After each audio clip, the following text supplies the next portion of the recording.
मेरे घर में 5 जोड़ी आँखें हैं। माँ की आँखें पड़ाव से पहले ही तीर्थ यात्रा की बस के 2 पंचर पहिए हैं। पिता की आँखें लोहे साईं की ठंडी शलाखें हैं। बेटी की आँखें मंदिर में दीवट पर जलते घी के 2 दिए हैं। पत्नी की आँखें आँखें नहीं हाथ हैं जो मुझे थामे हुए हैं। वैसे हम स्वजन हैं, करीब है बीच की दीवार के दोनों ओर, क्योंकि हम पेशेवर गरीब हैं।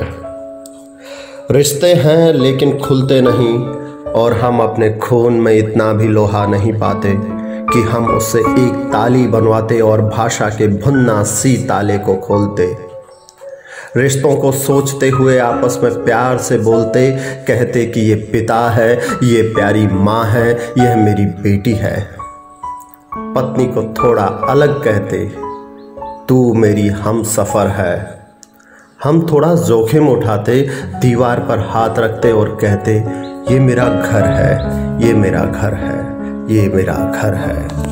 नमस्कार मित्रों, स्वागत करता हूं आप सब लोगों का आपके अपने YouTube चैनल हिंदी वाग्धारा संपत सिंह देवल में।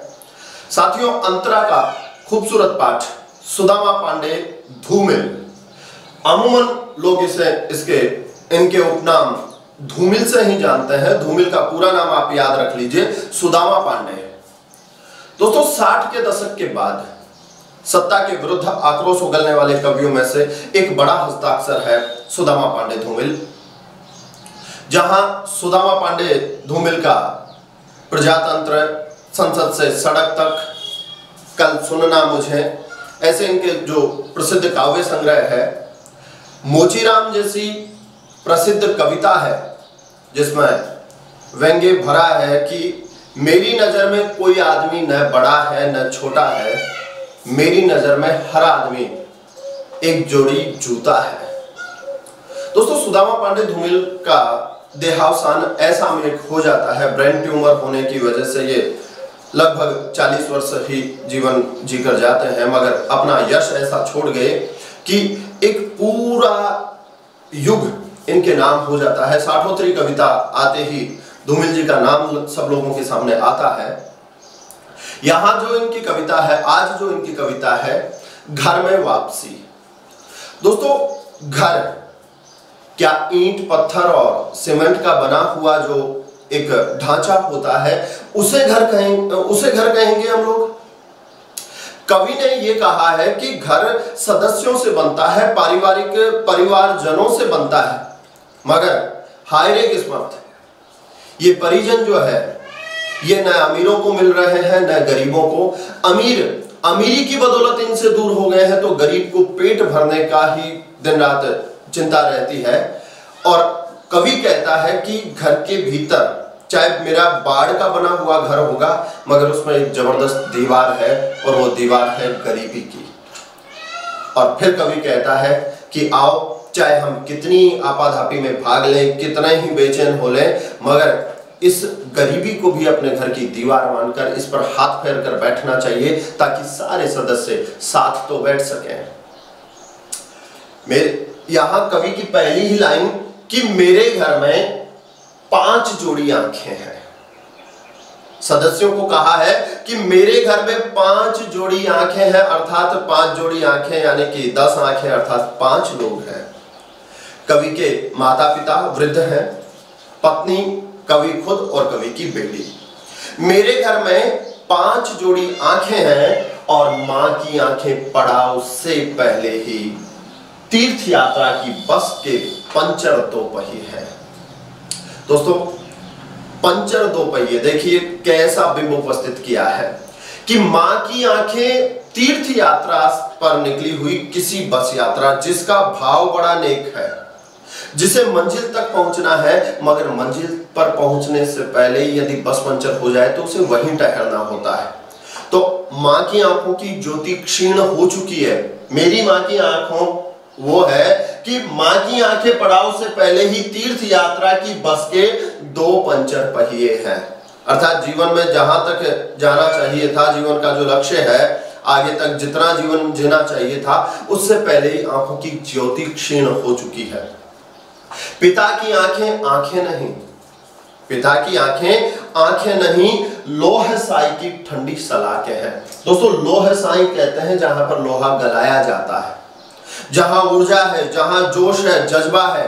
तो पिता की आंखों में दहकता हुआ लावा था, मगर अब उम्र के पड़ाव के साथ और गरीबी को सहते सहते वो लोहा भी ठंडा हो चुका है, आंखों की ऊर्जा क्षीण हो गई है। पिता की आंखें लोह साई की तो ठंडी सलाखें हैं। हाँ, बेटी की आंखें, बेटी की आंखों में ऐसी दिव्य, ऐसी पवित्र चमक है कि बेटी की आंखें मंदिर में दीवट पर रखे घी के 2 दिए हैं। बेटी की आंखों को देखता हूं तो कभी कहता है कि मुझे मंदिर पर दीवट कहते हैं जहां पर दिया जलाया जाए, दीवट पर रखी हुई 2 आंखें हैं, उनमें चमक है दुनिया को रोशन कर देने की। यहां आंखों में रोशनी क्षीण हो चुकी है, मगर बेटी की आंखों में अभी दिया है, बेटी की आंखें जो दुनिया को रोशन करेगी। माता पिता के बाद कवि अपनी पत्नी की आंखों की ओर देखता है और कहता है कि पत्नी की आंखें आंखें नहीं, पत्नी की आंखें आंखें नहीं, वे 2 हाथ हैं जो थामे हैं मुझे। जब मैं मजबूर लौटता हूं, परेशान लौटता हूं दुनिया की आपाधापी से, रोजगार की अव्यवस्थित जीवन शैली से, तो वो मुझे घर पर आकर सहारा देती है। पत्नी की आंखें आंखें नहीं, वे हाथ है जो मुझे थामे हुए हैं। वैसे हम स्वजन हैं, करीब हैं। ऐसे तो माता पिता, पत्नी, बच्ची और मैं, हम स्वजन हैं और करीब हैं, एक घर में ही रहते हैं, हम एक दूसरे के साथ रहते हैं। दोस्तों हम सिर्फ कवि नहीं हैं, जब तक कविता को ओढ़ोगे नहीं, इस आवरण को, इस भाव को समझोगे नहीं, वैसे हम सब स्वजन हैं, करीब है, बीच की दीवार के दोनों।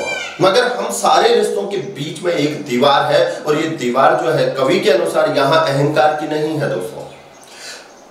ऐसे हम स्वजन है, करीब है, बीच की दीवार के दोनों ओर, क्योंकि हम पेशेवर गरीब हैं साहब, हम पुश्तैनी गरीब है। और हम सब लोगों के बीच में, हमारे रिश्तों के बीच में जो दीवार है वो गरीबी की दीवार है। वैसे हम स्वजन है, करीब है, बीच की दीवार के दोनों ओर, क्योंकि हम पेशेवर गरीब है। रिश्ते हैं घर में, लेकिन खुलते ही नहीं।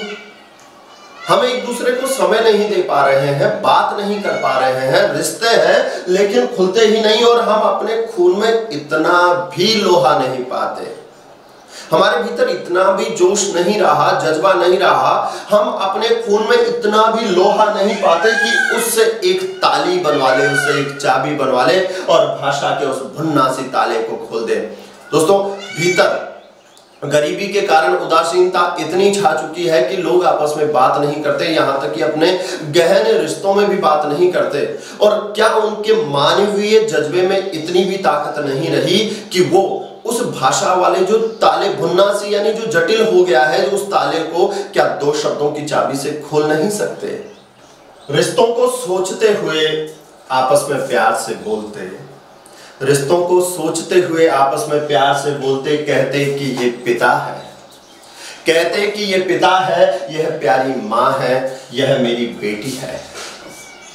रिश्तों को प्यार से सोचते और ये आंखों का नाम नहीं देते कि ये पंचर टायर है, ये बुझी हुई आंखें हैं। रिश्तों को प्यार से सोचते, अपना मानते और फिर कहते कि ये मेरे पिता है, ये प्यारी माँ है, ये मेरी बेटी है। और पत्नी को थोड़ा अलग करके कहते, और पत्नी को थोड़ा अलग करके कहते कि तू हम सफर है।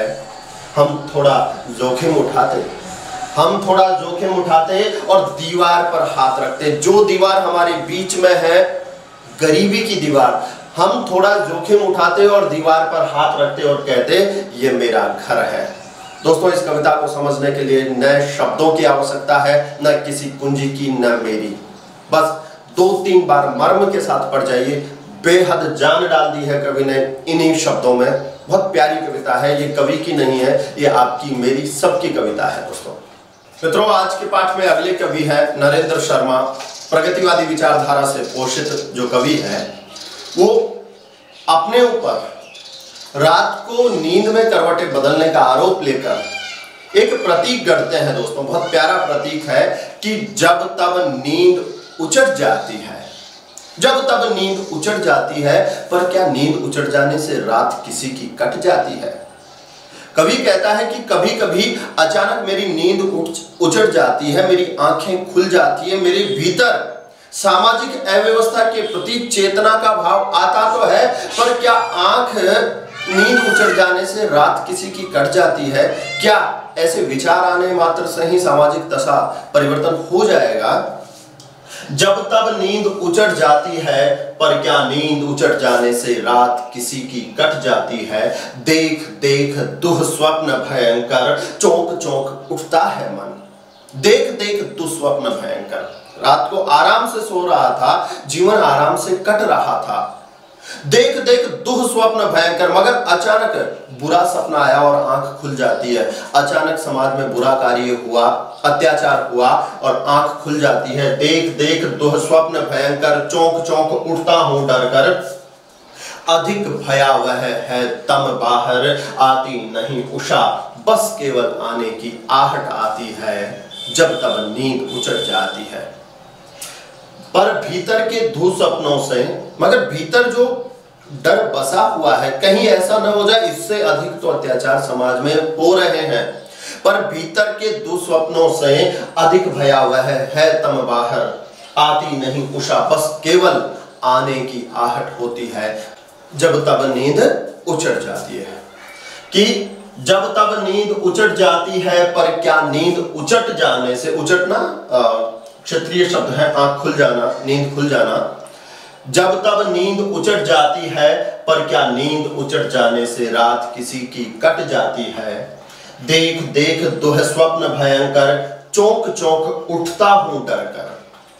पर भीतर के दुःस्वप्नों से अधिक भयावह है तम बाहर, आती नहीं उषा, उषा आती नहीं है, प्रकाश आता नहीं है, जागृति आती नहीं है, चेतना आती नहीं है, बस आने की आहट होती है।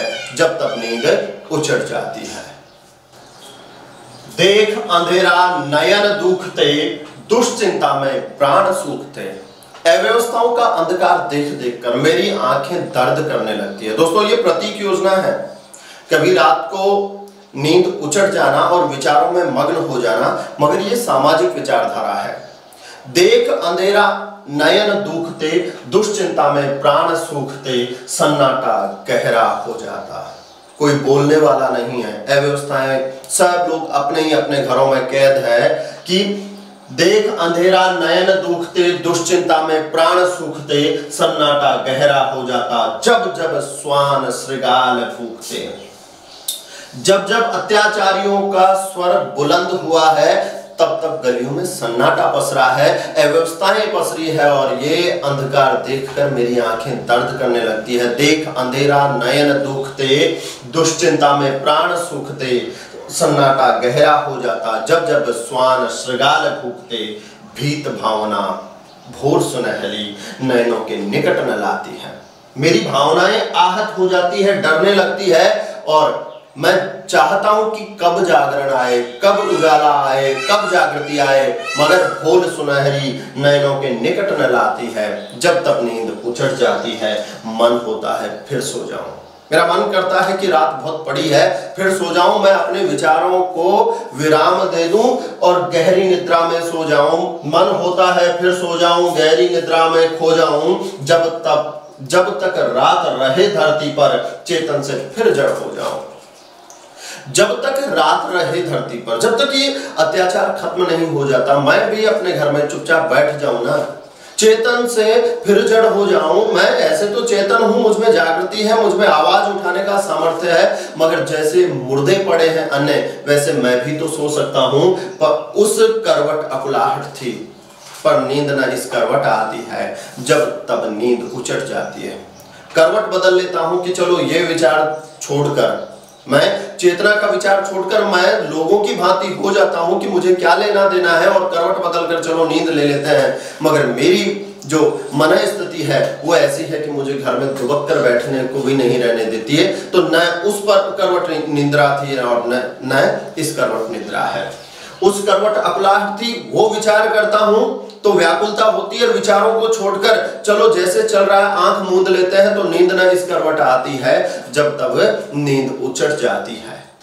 कभी विचारों से निकलकर करवट बदल करके कि जैसी व्यवस्था चल रही है, लोग जैसे जीवन जी रहे हैं, आंख मूंद कर मैं भी वैसे जी लूं, मगर कवि को ये भी जचता नहीं है, ऐसे भी कवि को चैन नहीं आता है। करवट नहीं बदलता है तम, कवि कहता मेरे करवट बदलने से अंधकार तम जो तम है वो करवट नहीं बदलता है, करवट नहीं बदलता है तम, मन उतावलेपन में अक्षम, और मन इसलिए उतावला है कि कब अंधेरा जाए, कब उजाला आए, कब चेतना आए, जागते अपलक नयन बावले। मानवीकरण अलंकार है, जागते अपलक, अनिमेष, आंखें जो है एक टक, ये पगली आंखें जो है एक टक लगाए बैठे, इसी उम्मीद में रहती है कि कब परिवर्तन आएगा। थिर न पुतलियां निमिष गए थम, नयन जागते अपलक नयन बावले, थिर न पुतलियां निमिष गए थम। ऐसा लगता है जैसे पल थोड़ी सी देर के लिए, निमिष यानी पल थोड़ी सी देर के लिए रुक सा गया है। सांस आस में अटकी, देखो सांस आस में अटकी, मेरी तो सांसें ही उखड़ जाती मगर इस उम्मीद में कि उजाला आएगा। सांस आस में अटकी और मन को आस रात भर भटकाती है, और मेरी सांसें तो इस उम्मीद में अटकी है कि प्रकाश आएगा, रोशनी आएगी, चेतना आएगी, और मन को आस रात भर भटकाती है, और फिर जिस आस में मेरी सांसें अटकी है वही आस मन को रात भर भटकाती है, जब तब नींद उचट जाती है। जागृति नहीं अनिद्रा मेरी, यद्यपि सवेरा होगा तो निद्रा तो भाग जाएगी, मैं अनिद्रा की अवस्था में आ जाऊंगा, या आधी रात को मैं अनिद्रा में हूं मगर जागृति नहीं, ये जागृति नहीं कहलाएगी। जागृति नहीं अनिद्रा मेरी, नहीं गई भव निशा अंधेरी। ये मेरी रात का सवाल नहीं है, इस संसार की रात, इस संसार का अंधकार दूर होना चाहिए। एक आदमी के, व्यक्ति नहीं जग की परिपाटी, एक आदमी के ऐसे विचार करने से ये अंधकार नहीं जाएगा। जागृति नहीं अनिद्रा मेरी, नहीं गई भव निशा अंधेरी, इस संसार का अंधकार नहीं गया है। अंधकार केंद्रित धरती पर देती रही ज्योति चक्रेरी, चारों तरफ प्रकाश जो है उस अंधकार के चारों ओर मंडरा रहा है मगर उसे दूर नहीं कर पा रहा है। अंतर नयनों के आगे से न शिला तमकी हटती है, जब तब नींद उचट जाती है। ये अंधकार तो मेरे अंतर मन में भरा है, और जब तक मैं इसे ज्ञान का या चेतना का या संघर्ष का प्रकाश नहीं दे देता, तब तक ये अंधेरा दूर नहीं होगा, जब तब नींद उचट जाती है। बहुत प्यारी कविता है दोस्तों, पढ़ते रहिए। धन्यवाद साथियों।